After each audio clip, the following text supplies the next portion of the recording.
El tema de hoy es nutrición fúngica. Estos son los temas que vamos a ver. El primero de ellos son los requerimientos nutrimentales, macro y microelementos. ¿Por qué es importante conocer la nutrición fúngica? Supongamos que estamos contratados en una empresa que se dedica a producir cerveza o algún medicamento utilizando hongos. Para esto hay que conocer cómo crecer este hongo y cuál es su dinámica de crecimiento. Esta dinámica de crecimiento tiene distintas fases, por ejemplo, el establecimiento, la de crecimiento exponencial, la desaceleración, la fase estacionaria, la autólisis o muerte. Entonces, sabiendo esta dinámica, cómo se nutren los hongos, cómo crecen, nos va a permitir optimizar nuestro proceso de producción de cerveza o de producción de proteína. Ahora, ¿cómo se nutre un hongo en un bioreactor, en un medio de cultivo o en la naturaleza? Sabemos que los hongos requieren energía, como todos los organismos. Son organismos heterótrofos con nutrición por absorción y se podría considerar que se llaman lisotróficos, es decir, segregan enzimas que lisan o destruyen su sustrato y luego lo absorben en partes más pequeñas. Hay algunas características de los hongos que necesitan para nutrirse que los hacen diferentes a las plantas o a los animales. Los hongos necesitan fuentes orgánicas de carbono, principalmente en forma de azúcares, generalmente glucosa, pero también pueden absorber fructuosa o manosa. Estos azúcares entran a la célula por los transportadores de permeasa, que es un sistema de transporte activo, y em, esta glucosa va a entrar a la glucólisis para poder obtener ATP. Usualmente todos los organismos y en particular los hongos requieren fuentes simples de carbono, por ejemplo monosacáridos o disacáridos y en algunos casos almidón. No obstante, también pueden obtener, dependiendo de la especie, energía o estos compuestos de carbono a partir de compuestos más simples o más compuestos de carbono. La mayoría utilizan, por ejemplo, los alcoholes azucarados, las aminas, los disacáridos, los monosacáridos, el almidón o la celulosa o hemicelulosa. Y ya algunos más especializados pueden utilizar proteínas, degradar quitina, queratina o lignina, que es una molécula difícil de degradar. También hay algunos organismos que pueden utilizar compuestos más simples de carbonos, por ejemplo el queroseno, y obtener a partir de estos sustratos su carbono para entrar a la glucólisis. La mayoría de los hongos utiliza celulosa o, en su defecto, almidón, que son polisacáridos simples de carbono. Muy pocos hongos pueden utilizar la lignina y hay algunos hongos, por ejemplo Mortirella dentro del orden Mucorales, que son capaces de degradar la quitina. También los hongos pueden incorporar ácidos orgánicos o alcoholes y estos van directamente al ciclo de Krebs. Por ejemplo, el ácido acético, el láctico, el tartárico se integran al ciclo de Krebs y se puede obtener ATP o NADH o FADH. En Saccharomyces, por ejemplo, en condiciones aerobias se puede usar etanol o glicerol como fuente de carbono. También pueden incorporar lípidos. Los lípidos, pues, es una biomolécula que tiene carbono y lo que se hace es que los lípidos son obtenidos por lipasas y fosfolipasas extracelulares que hidrolizan a los lípidos y lo que se asimila es el glicerol y los ácidos grasos. Entonces esto es lo que se integra a las rutas de biosíntesis para obtener la energía. Como todos los organismos también necesitan nitrógeno y pues los hongos, aunque pueden hacer muchas cosas, lo que no hacen es fijar nitrógeno atmosférico. Por lo tanto, lo requieren en forma de aminoácidos, en purinas, en piridiminas, etc. Pueden utilizar el nitrato o el amoníaco, por ejemplo, Aspergillus y Neurospora. Estas son fuentes inorgánicas de nitrógeno. Ya en los hongos, por ejemplo, el amoníaco es convertido en ácido glutámico o glutamato que dará origen a otros aminoácidos por un proceso llamado transaminación. Entonces, los hongos no necesitan ingerir aminoácidos esenciales. Ellos los pueden transaminar a partir del glutamato. Hay algunos casos particulares, por ejemplo, levadura y Basidiomycota, los hongos del filum Basidiomycota, no usan el nitrato. Por lo tanto, lo necesitan transformar para convertirlo en una fuente de nitrógeno que sí puedan utilizar ellos. Em, Hay otros hongos o fungoides que pueden utilizar fuentes orgánicas de nitrógeno. El nitrógeno es fijado por las bacterias nitrificantes, bacterias fijadoras, y este nitrato hay algunos hongos que lo necesitan de otra forma. Por lo tanto, utilizan una serie de enzimas, la nitrato reductasa y la nitrito reductasa, para transformarlo en amonio. También cuando se encuentran un aminoácido genérico, lo que hacen es deshidrogenarlo y transformarlo en glutamato y transformarlo en glutamina y absorber la glutamina. A partir de esta glutamina, lo que hacen es transaminarlo y empezar a sintetizar otros aminoácidos. Ahora, los aminoácidos, las aminas y las amidas pueden ser asimilados por la mayoría de los hongos y puede ser incluso la única fuente de aminoácidos para ellos, y lo que va a ocurrir es una transaminación. Estos aminoácidos o aminas o amidas son integrados por transporte activo a través de permeasas, y para esto degradan los polipéptidos o las proteínas utilizando unas enzimas particulares como peptidasas o proteasas extracelulares para romper estos polipéptidos o proteínas en aminoácidos o en aminas o en amidas para luego absorberlos. Otro de los macroelementos importantes es el fósforo, que está presente en el DNA, en los fosfolípidos y en los nucleótidos y en el ATP. Este fósforo tiene una particularidad que se reprecipita fácilmente, es decir, una vez que es soluble y el fósforo que no es absorbido se vuelve a formar, a recristalizar, y en ese momento también es difícil de extraer. También el fósforo que está soluble se puede mover con el ciclo hidrológico y depositarse en sedimentos marinos, etcétera, y quedar inmóvil. Por lo tanto, aunque es un elemento abundante, es difícil de obtener biológicamente. La solubilización la hacen los hongos a través de las fosfatasas ácidas que destruyen o liberan este ortofosfato a partir de los cristales y luego es absorbido. También el azufre es un macroelemento importante que se necesita para la síntesis de cisteína y metionina y es un cofactor de la coenzima A. En los hongos, el azufre puede llegar a ser tóxico y de hecho se usa como una forma de biocontrol de los hongos. Hay otros elementos traza, como el calcio, el fierro, el magnesio, el potasio, que se necesitan para el óptimo crecimiento de los hongos, ya que pueden ser reguladores de crecimiento, estar en los citocomos, em, se requieren para ciertas enzimas en particular, por ejemplo la superóxido dismutasa, o dan potencial osmótico a la célula. También son necesarias vitaminas y factores de crecimiento, por ejemplo la biotina, el inositol, algunos esteroles, purinas y piridiminas. Vamos a hablar sobre el metabolismo primario y secundario.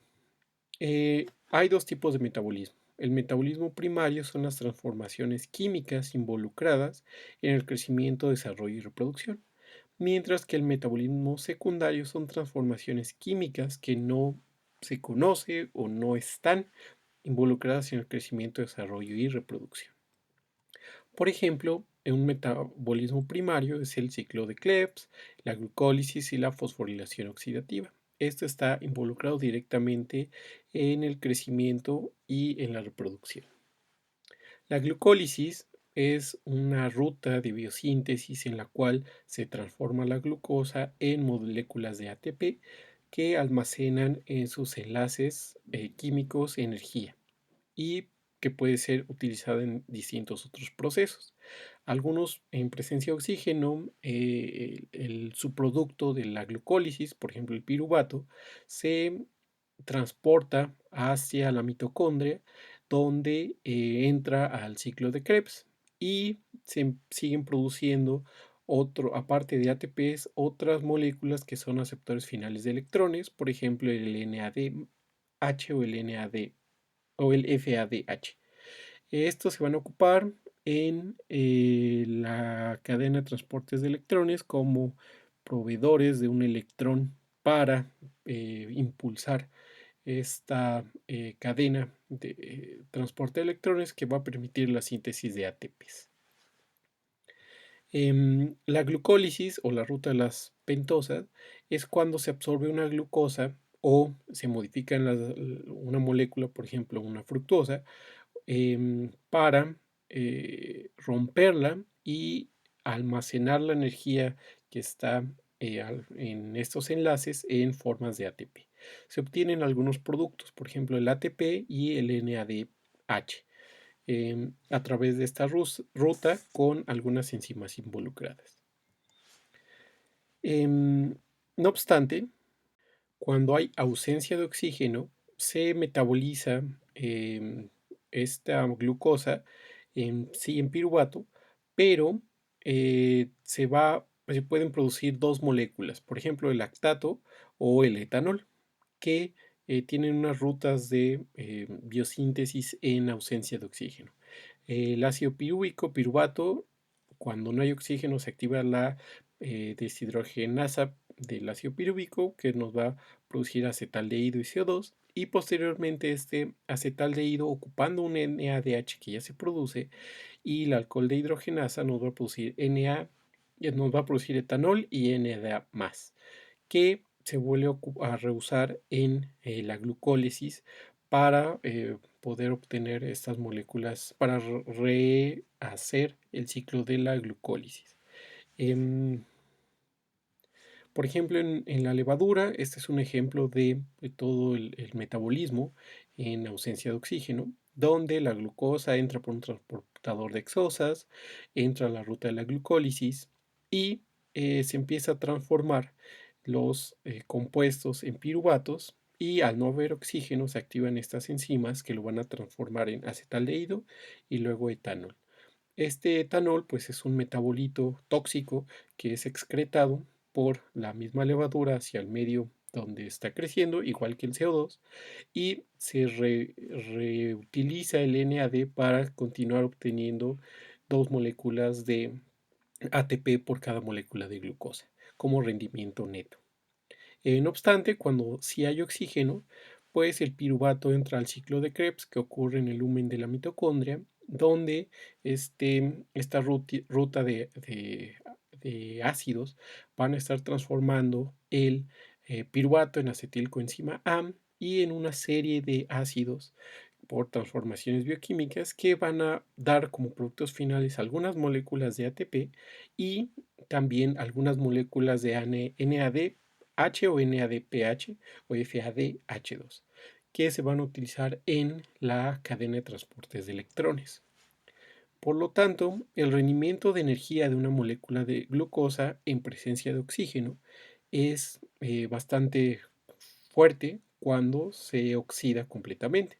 Se generan 2 ATPs de la glucólisis, 2 ATPs del ciclo de los ácidos carboxílicos y, lo más importante, 34 ATPs de la fosforilación oxidativa, que vienen siendo 30 de los 10 NADH producidos y 4 de los 2 FADH producidos.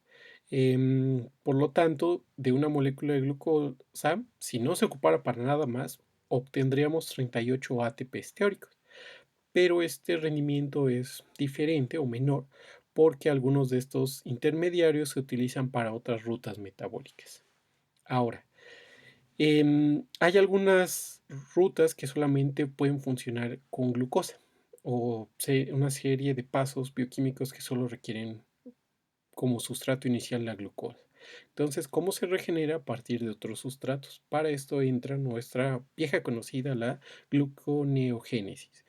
Es casi la ruta de la glucólisis invertida, excepto que hay un cambio en el fosfenolpiruvato, donde ya es irreversible. Una vez que se hace piruvato, ya no se puede destransformar en fosfenolpiruvato y entonces se utilizan otras rutas que regeneran estos compuestos. También se puede obtener glucosa a partir de la beta oxidación de ácidos grasos hacia acetilcoenzima A. Esta reconversión del acetilcoenzima A a oxaloacetato lo reconvierte a fosfenolpiruvato, que entra directamente a la gluconeogénesis. Estos son los sustratos que se requieren para eh, la regeneración de la glucosa a partir del piruvato y son algunas de las enzimas que se requieren para la transformación. Otra cosa que ocurre en el metabolismo de los hongos es la síntesis de quitina. La quitina es una molécula muy importante para los hongos porque es uno de los componentes de la pared junto con los betaglucanos. Entonces, a partir de la glucosa, por eso les comentaba que hay algunas rutas que requieren glucosa como sustrato inicial, se empieza a transformar, por ejemplo, en fructosa 6-fosfato, donde es transformada en N-acetilglucosamina. Recuerden que la quitina es un polímero de N-acetilglucosamina. Entonces es una molécula modificada de glucosa con un grupo N-acetil y todo esto está compuesto en una cadenita. Por lo tanto, la quitina sintetasa es una molécula que va a unir cada uno de estas, es una enzima, perdón, que va a unir cada uno de estos elementos de N-acetilglucosamina para formar una cadena de quitina. También se requiere la síntesis de lisina y hay que recordar que la síntesis de lisina en los hongos es por una ruta diferente a la de otros organismos, por ejemplo las plantas, los omicota y algunas bacterias. La lisina en los hongos se va a sintetizar por la ruta del ácido alfa aminoadipídico, a diferencia de los fungoides que la van a sintetizar a partir de la ruta del ácido diaminopimélico. También existen los metabolitos secundarios. ¿Qué es un metabolito secundario? Bueno, son sustancias que no tienen un papel directo u obvio en el crecimiento de los hongos. Usualmente se producen al final de la fase exponencial del crecimiento y se producen por intermediarios metabólicos comunes, pero hay enzimas específicas que lo están produciendo. Esta producción de metabolitos secundarios puede ser específica de cepa, es decir, hay cepas que van a producir más o algunos metabolitos secundarios en comparación con otros. Em, ¿Cuál es la importancia o la repercusión de estos metabolitos secundarios? Que, por ejemplo, las micotoxinas son unos metabolitos secundarios que tienen un efecto directo en la salud humana. Consumir estas micotoxinas, que están en muchos alimentos, por no decir que todos, tienen una importancia en el desarrollo del cáncer. Y estas micotoxinas son producidas por hongos. Ahora, la producción y represión de exoenzimas fúngicas. Los hongos, al tener una nutrición por absorción y un crecimiento apical, necesitan cortar su sustrato y luego absorber. Por lo tanto, tienen un crecimiento polarizado cuando crecen en forma de hifa y en la parte apical es donde van a producir las exoenzimas o las van a liberar hacia el medio y estas enzimas van a cortar el sustrato y posteriormente lo van a asimilar.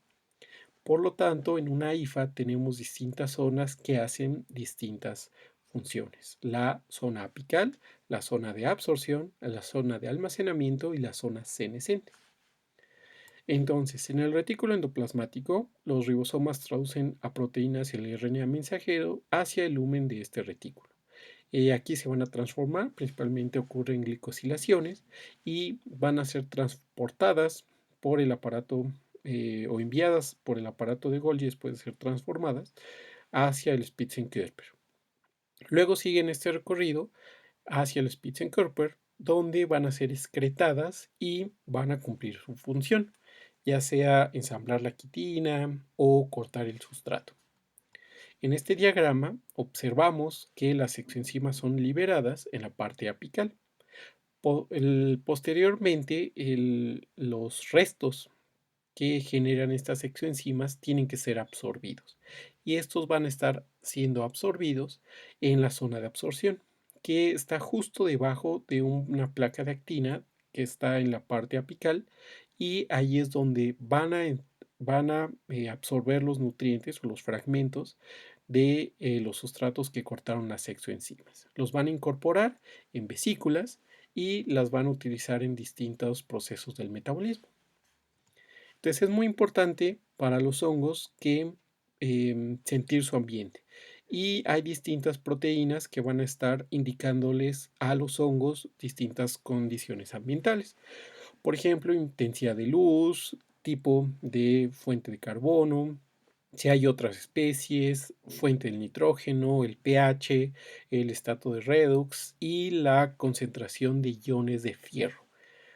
Y esto va a activar o reprimir la expresión de ciertos genes que les van a permitir sobrevivir en su ambiente. Por lo tanto, los hongos sienten su ambiente y reaccionan en consecuencia. Si nosotros nos da frío, nos ponemos un suéter. Si a ellos les da frío, reaccionan sintetizando moléculas que evitan el congelamiento, por ejemplo, el glicerol. Esta producción de enzimas em, se llama expresión y represión enzimática. Entonces, la represión de las enzimas se da por el crecimiento de los hongos en el sustrato de las enzimas. Esto se conoce como represión por sustrato. La celulasa se reprime cuando el hongo crece en glucosa pura. Si el hongo está creciendo en glucosa pura, no se va a producir celulasa, va a ocurrir una inhibición por sustrato. Otro mecanismo es la inhibición por retroalimentación. Es decir, hay una enzima llamada endoglucanasa que genera glucosa y esta inhibe la producción de endoglucanasa. Es decir, el mismo sustrato al producirse después de que la enzima lo generó, va a inhibir por retroalimentación la expresión de esta enzima. Entonces, aquí vemos un diagrama en donde observamos la represión por sustrato. En el sustrato hay glucosa, esta glucosa se absorbe y va a detener la respuesta celulolítica o la producción de celulasas por parte del hongo y entonces va a dejar de producir estas enzimas que van a cortar el sustrato. En una inhibición por retroalimentación, la enzima la enzima 1 va a cortar un sustrato intermedio. Este fragmento del sustrato intermedio se va a acoplar a la enzima 2, permitiéndole continuar con su función y cortar otro producto. No obstante, este producto final o los fragmentos del producto final van a producir un proceso de inhibición porque van a inhibir al acoplarse a la misma enzima que ésta corte el sustrato final. Por lo tanto, esto es una inhibición por retroalimentación. La digestión extracelular es otro tema que vamos a ver. La digestión extracelular está determinada por las enzimas. Recuerden que los hongos van a digerir extracelularmente. Van a sintetizar enzimas que van a degradar el sustrato, luego lo van a absorber y esto es una digestión extracelular. Si fueran organismos fagótrofos donde envuelven a su alimento y lo engullen a través de su membrana celular, esto sería una digestión intracelular, porque de ahí lo tendrían que transportar hacia los lisosomas, donde se daría este tipo de digestión. En los hongos no ocurre eso. Entonces, la nutrición de los hongos es por absorción. La mayoría de los compuestos no pueden entrar a través de la membrana porque son muy grandes. Entonces lo que hacen es cortarlos. Existen dos tipos de enzimas extracelulares, las libres y las adheridas a la pared. Las exoenzimas se aproximan terminalmente a su sustrato separándolo en monómeros o dímeros. Vamos a ver esto con el ejemplo de la digestión de la celulosa. La celulosa es un polímero de glucosa y es degradado por exocelulasas y endoglucalasas. Estas enzimas son la endo-beta 1,4-glucanasa, la celo-biohidrolasa y la beta-glucosidasa. Y esta digestión se le conoce como la pudrición café, porque se ve café. Entonces tenemos nuestra molécula de celulosa y nuestras enzimas. Estas enzimas van a aproximarse de diferente forma a nuestro sustrato. La celo-biohidrolasa es una exoglucanasa que va a detectar dónde hay los enlaces más externos y los va a cortar. Una endoglucanasa va a cortar en los enlaces más internos. Entonces, trabajando juntos en una molécula de celulosa, la van a ir cortando en dímeros más chiquitos, que se llama celobiosa. Aquí entra otra enzima, que es la beta-glucosidasa, que va a cortar estas moléculas de celobiosa y se van a dividir en moléculas de glucosa que van a ser absorbidas por el hongo. En una madera o en un resto vegetal vamos a encontrar moléculas de celulosa y hemicelulosa, que estructuralmente son simples, pero también vamos a encontrar lignina, que al tener muchos compuestos de doble enlace y alifáticos, va a ser muy difícil de atacar químicamente. Por lo tanto, es una molécula difícil de degradar. En el caso de la celulosa, las endoglucanasas y las exoglucanasas van a estar trabajando en conjunto para degradar este sustrato. Las endoglucanasas van a simplificar los dobles enlaces de la celulosa en, moléculas un poco más cortas, y la celobiosa es una exoglucanasa que va a aproximarse de afuera hacia adentro, cortando la celulosa en moléculas más pequeñas, por ejemplo la celubiosa, que es un dímero, que va a ser el sustrato de una enzima llamada beta-glucosidasa. Ahora bien, ¿cómo es la digestión de la lignina? Como les comentaba, la lignina es un compuesto difícil de digerir. Es degradada por un proceso oxidativo. El otro, el de la celulosa, es hidrolítico. Por lo tanto, se utilizan unas enzimas oxidativas. Este tipo de pudrición se llama pudrición blanca, porque ópticamente la vemos de color blanco. Vamos a ver que estas enzimas están involucradas en el proceso oxidativo, que son la lignina peroxidasa, la lacasa y las enzimas productoras de peróxido, que son las enzimas clase 2 peroxidasas, como la lignin peroxidasa y la manganeso peroxidasa. Lo que ocurre es que esta lignina es simplificada o agredida químicamente por enzimas oxidativas que van a oxidar, es decir, quemar químicamente a la lignina para simplificarla en moléculas más fáciles de absorber y de degradar químicamente.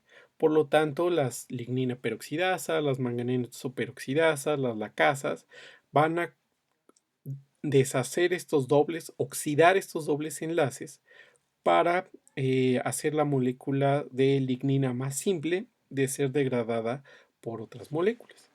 Entonces, este es un ejemplo donde vemos distintos tipos de pudrición, la pudrición blanca y la pudrición café, en la cual o en una van a estar degradando lignina y en la otra van a estar degradando celulosa. Pueden observar la imagen y tratar de descubrir cuál es. Ahora, la pudrición blanca es una pudrición donde la vamos a ver que se ve mayoritariamente blanca. Es decir, la madera va a tener un color blanco más predominante y se va a poder desmenuzar como restos de tejido degradado.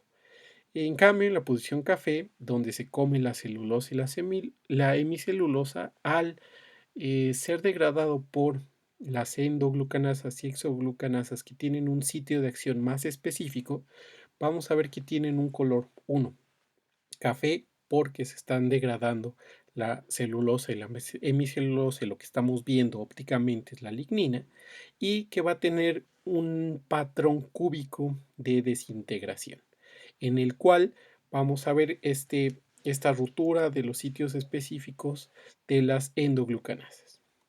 Ahora, una vez que ya está degradado el sustrato, ¿cómo lo vamos a mover al interior de la célula? Bueno, recuerden que hay 4 regiones dentro de una hifa: la apical, la de absorción, la de almacenamiento y la senescente. Y que la excreción de enzimas es apical en las hifas, donde van a degradar el sustrato y posteriormente lo van a absorber, almacenándolo para uso futuro. En este diagrama vemos cómo es un ejemplo de la excreción de las enzimas. Se excretan de forma apical y estas van a hacer su función y posteriormente en la zona de absorción van a ser absorbidas. Ahora, ¿cómo entran los nutrientes al interior de la célula? Pueden hacerlo por poros, es decir, a favor del gradiente de concentración o por transportadores, es decir, en contra del gradiente de concentración y además usan energía. Esto requiere del uso de ATP para mantener un gradiente de protones que sirvan como un proceso de cotransporte en procesos de difusión facilitada. Entonces, los poros son a favor del gradiente de concentración, donde hay más sustrato, entra hacia donde hay menos sustrato, y el transporte activo es en contra del gradiente de concentración, donde podemos encontrar un fenómeno, por ejemplo, que es el cotransporte o la difusión facilitada. En la parte apical es donde se van a liberar las enzimas hacia el medio que van a cortar y van a ser absorbidas en la región de absorción. La entrada al medio, en la zona de absorción, es por simporte con estas moléculas con estos protones y por lo tanto los hongos acidifican el medio para que las moléculas entren por simporte. Em, el Los protones es en donde está ocurriendo el transporte activo. Es decir, se está invirtiendo energía para mantener un gradiente mm, negativo de protones y posteriormente estos protones sirvan como un proceso de simporte para la absorción de otros nutrientes, por ejemplo, glucosa, fructosa, aminoácidos, etc. Y con esto terminamos el tema.